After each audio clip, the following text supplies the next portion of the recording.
What's up, everyone? It's Will back with another video for Brews and Breaks, and this time we got the NFC East, where the playoff hopes are high, the quarterback chaos is constant, and the card flips, chef's kiss. So let's break down who's rising, who's falling, who's fading, what's happening. Grab something to sip on, and let's get into it. All right, we're going to start with the New York Giants, whom I hate. Pass fan, sorry. 8-9. Huge step forward, I think. Team is going to shock some people defensively. They will have probably the best pass rush in the NFL, which is going to disrupt a lot of good teams. So I really think the defense is going to carry this team overall to an 8-9 record. All of that being said, Jackson Dart could take over quarterback position, QB1 role later in the season, let him develop a little bit more under the veteran leadership of Jameis Winston, because let's be honest, Russell Wilson is a terrible freaking teammate when it comes to that. He's never really helped anybody. He's been all about himself. And I think I have an alter ego. His name's Mr. Unlimited. You gotta be unlimited. Similar to Tom Brady and Aaron Rodgers, to be honest. I'm a Brady fan, but just is what it is. One good thing, though, is all three quarterbacks in that room have cannons, and there's Malik Nabers on the other end. So looking at somebody like that to absolutely feast this season, they have Tyrone Tracy, who I'm huge on, real high on Tyrone Tracy, and Cam Scatterbo, who is one of my favorite college football players last year. So I really think that they have the opportunity to do some serious damage. Overall, I think your buys here are going to be Jackson Dart, Cam Scatterbo, Tyrone Tracy, and Malik Nabers. Those are all guys that I think you should buy in a very rare event, because I never buy defensive players. Abdul Carter could be another one that is a sneaky buy. But again, that would be more for a long-term hold, not for really a quick flip. Might not make the playoffs, but they will scare some people. So overall, New York Giants, 8-9. Let's get the Eagles out of the way, right? Super Bowl champs, Saquon's a beast, 14-3. Let's be honest, right? They lost some players, but they steamroll teams. They're an absolute nightmare to deal with. Pick your poison on offense. I mean, the Eagles are not to be messed with. All of that being said, they might be one of the most slept on teams in the hobby. If you think about the caliber of offense that they have between Jalen Hurts, who I don't think he's the top quarterback, but he doesn't suck, A.J. Brown, Devonta Smith, Goddard, you have these guys that work extremely well together, but are also extremely good on their own. Now, Devonta Smith is a concussion risk, right? That's one thing. And Goddard gets a lot of attention, but he's, on the field, but he's a tight end, so he doesn't get a lot of hype around him, especially when you get guys like Brock Bowers in the mix. But overall, I mean, Saquon, come on, these guys are nuts. Now, Saquon's got a market. Saquon's got a big market. But the other guys, Jalen Hurts, A.J. Brown, Devonta Smith, you can buy them mad low. So get in on them. Those are my buys for this team because they're cheap.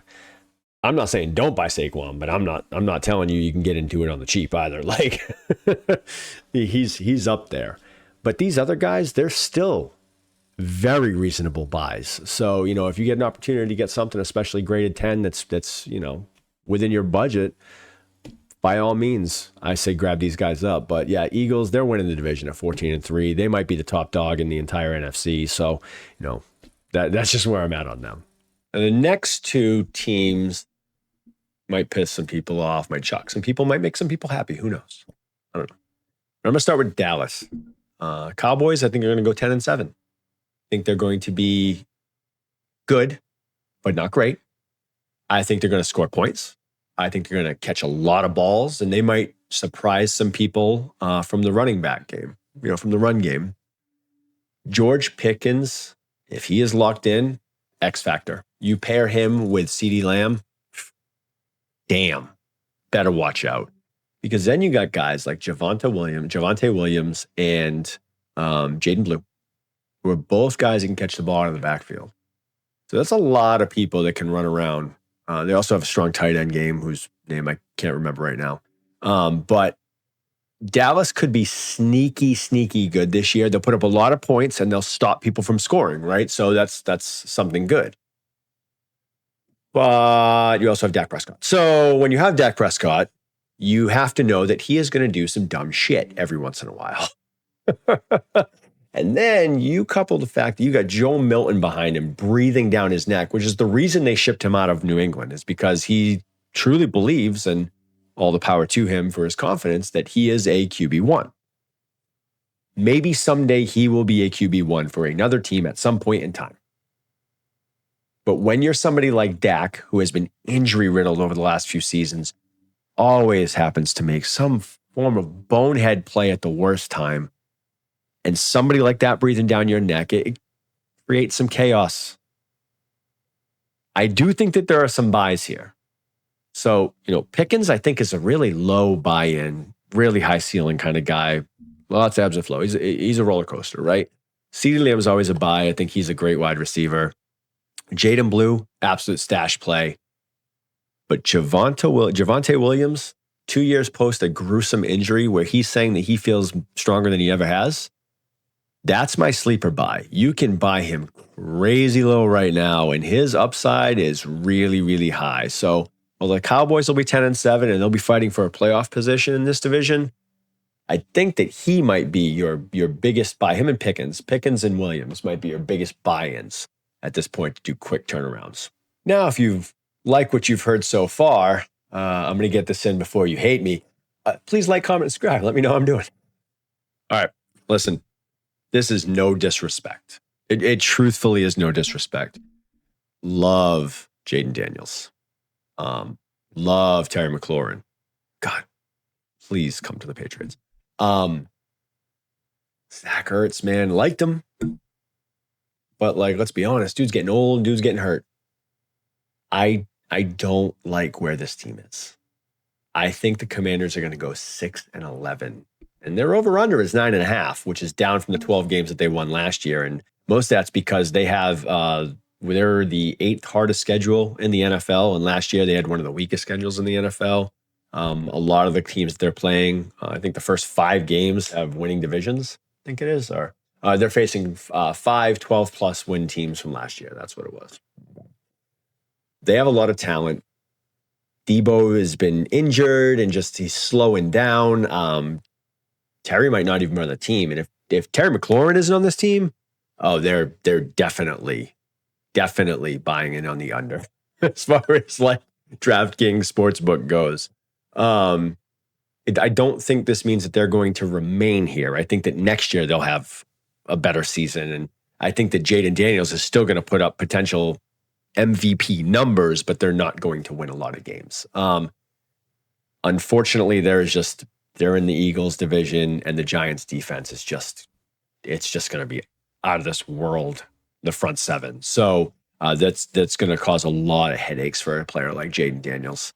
Honestly, I would say buy Jayden. It's just a super high cost of entry. So maybe not. Maybe buy him when the season starts and hold him until before the following season. If Terry's on the team, you could buy Terry. All in all, though, man, I just monitor the rookies that they have right now or coming in this season, see what happens, and then go on maybe a big buying spree on the Commanders next year. But right now, I'm really low on the Commanders, unfortunately. And I do think they'll put up some numbers. I just don't think that they are very balanced, and I don't think they're going to be able to make a lot of noise this year. Sorry, Commanders fans. So again, like, comment, subscribe below. Let me know what you think. I know these are crazy takes, and I know this is, I'm not an expert or a pro. It's my gut feeling when I'm looking at the games and, the draft picks and the moves and stuff like that in the NFL. But who knows, right? Quick recap, Eagles are going to win the division at 14-3.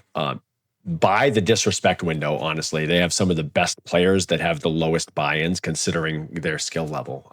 Cowboys 10-7, Pickens, swing piece. Heavy upside in a couple of those players. Definitely take a look at them. Giants 8-9. I'd buy Dart, Nabers, maybe even Scatterbo and Tracy. Tracy could be a sneaky fantasy play too, as an RB3 flex play. So, take a good look at that. Same thing with Scatterbo. Commanders 6-11. The schedule is just way too tight, tough. Potentially could lose their best receiver, and the receiver that they got in return for in the offseason for Debo, not too high on him anymore. So, keep that in mind. Overall, who do you think's winning the NFC East? I doubt too many people are going to pick anybody outside of the Eagles, but I'd love to hear what you think. And who are you buying and who are you absolutely avoiding from this division? But let me know in the comments what you think. Until next time, keep sipping and ripping.